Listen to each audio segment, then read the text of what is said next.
On est davantage concerné. Ce sont deux pièces très accessibles au public, qui sont évidemment qui tendent vers le côté comédie, notamment la première. Et j'aime bien justement la surprise qui est amenée par la deuxième pièce. C'était la nuit des étoiles filantes à la télé. Ah, à la télé. Je croyais dans le ciel.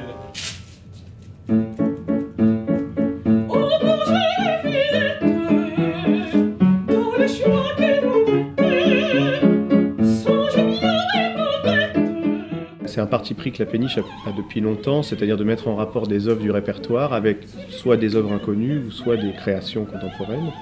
On l'avait fait notamment dans une soirée où on mettait en place une opérette de Claude Terrasse, La fiancée du scaphandrier, qui était très connue, et en parallèle une création de Michouillet. C'est des choses qui se sont faites assez souvent. Ça, c'est la première chose. Donc ça, c'est une volonté artistique de la Péniche. Et de l'autre côté, il y a aussi justement cette façon de montrer comment on peut traiter d'un cabaret, d'un lieu, d'un bar, d'un lieu, et comment ça a été fait au 19e, et comment ça peut être fait d'une manière contemporaine. Donc le décor est un peu le même. Tout est-il bien rangé là-bas? Parfaitement. On bouge un peu les éléments, mais on est dans le même élément de décor principal, qui est l'auberge de Rita. De tout moi je suis contente. Moi contente. Entre son et toi, combien son aile est doux. On peut estimer que dans la deuxième pièce, Rita est partie et a laissé les deux protagonistes tout seuls, et il y a cette forme d'ennui qu'on peut retrouver chez les piliers de bistrot, chez les patrons de bar qui sont là toute la journée avec un ou deux clients. Et voilà, on est dans cet enlisement petit à petit de ces personnages, mais finalement c'est un peu les mêmes, c'est leur évolution, c'est leur avatar, c'est comme ça que le lien se fait. Au Pakistan, ils s'en foutent de nos grèves de RER. Alors c'est des scénettes cyniques, mais c'est... Il y a... L'humour a une partie cynique, mais en même temps, c'est pas que du cynisme, parce qu'on ne se moque de personne.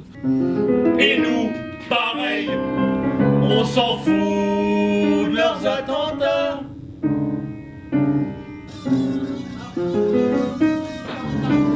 Allez, on est pas pour vous-même. 6, 8, 6, 1, pour vous. Elle est de moi contente. Rassurons-nous, rassurons-nous. Ça commence par des rires très francs, et on glisse vite par des choses un peu plus frappantes et réalistes. J'ai pas le cancer. C'est une façon. Je suis pas cancéreux. C'est pour expliquer. C'est l'aspect aussi de passer d'un texte du 19e à un texte plus contemporain, et qui marque vraiment les gens dans leur réalité. On peut éventuellement se retrouver ou retrouver des gens de l'entourage.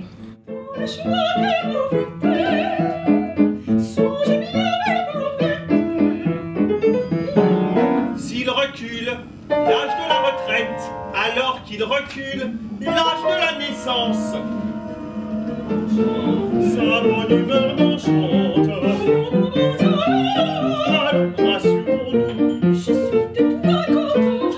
L'écriture de Donizetti est une écriture bel canto, puisque c'est un opéra comique.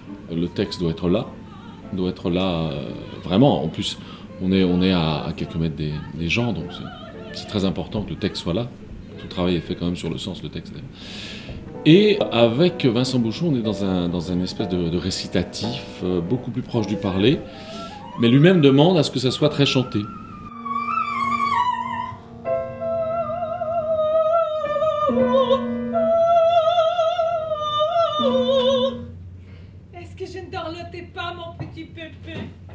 C'est une œuvre qui est tout à fait particulière de par le fait qu'elle soit écrite par un compositeur de bel canto pur, Donizetti, mais créée en France, à l'Opéra Comique, dans un livret français, et avec cette forme hybride vraiment où Donizetti a joué le jeu de l'Opéra Comique à la française, tout en utilisant malgré tout une vocalité à l'italienne. Donc c'est ce côté hybride, à la fois de l'alternance du texte parlé, du texte chanté. À la bonne heure! Et vous restez ce que vous étiez, le mari de ma veuve. Des caractères qu'il a bien compris en France en utilisant les rapports de voix un peu d'une manière un peu différente de ce qu'on pourrait trouver dans l'opéra italien.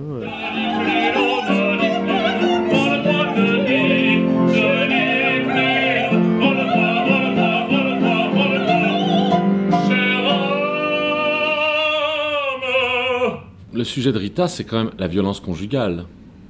Donc c'est quand même quelque chose qui est extrêmement terrible.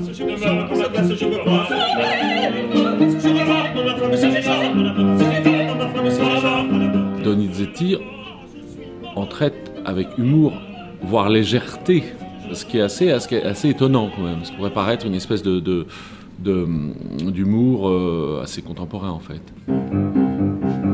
Tu pourras battre ta femme, tu ne dois pas l'assommer. C'est pas des affreux non plus, c'est juste deux personnes qui ont ce tropisme de la violence conjugale, comme une espèce de manie et comme quelque chose de normal. Je connais votre système, châtier autant qu'on aime, châtier, châtier, châtier autant qu'on aime. Encore une fois, c'est la modernité du féminisme apportée par Rita. Et la modernité de tous les thèmes abordés dans la deuxième partie, la solitude, le désespoir, l'appréhension de l'actualité, la télévision. Moi j'aime pas les poupées parce que les poupées ça me fait peur. De toute façon t'as plus l'âge.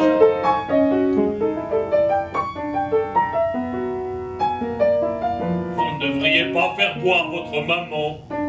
Si je la fais pas boire, elle pleure, elle pleure, elle pleure.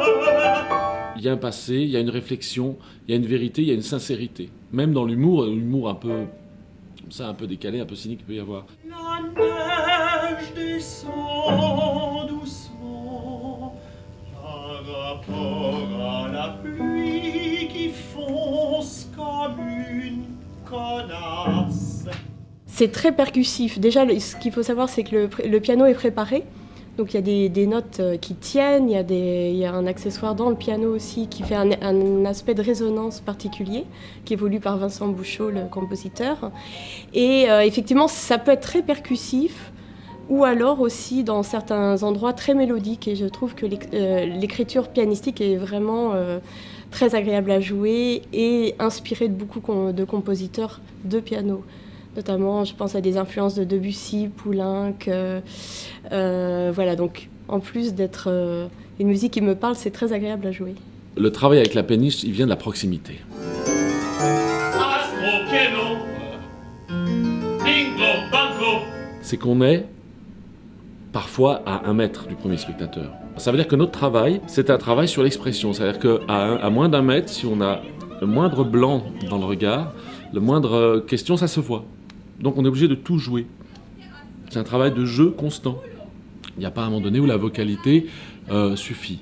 Là, elle est toujours dans une espèce d'accompagnement constant du sens, du mot, du théâtre.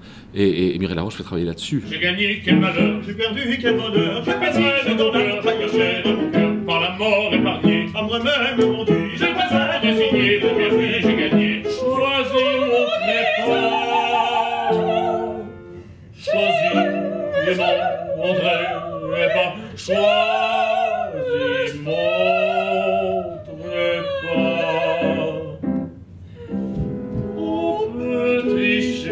On peut tricher, oui. Pour perdre, on peut tricher. C'est un spectacle emblématique parce qu'on est vraiment dans une représentation d'un travail très habituel à la péniche, de mise en rapport du répertoire, de volonté de faire découvrir un répertoire. Souvent, par exemple, on a travaillé sur des compositeurs connus, sur Rossini, sur Bizet, sur Berlioz, mais en essayant justement de montrer le répertoire qui n'est pas monté habituellement dans les grands lieux. Donc là, on a vraiment un compositeur phare du répertoire opératique, Donizetti, et on donne une pièce, voilà, un peu plus rare en français.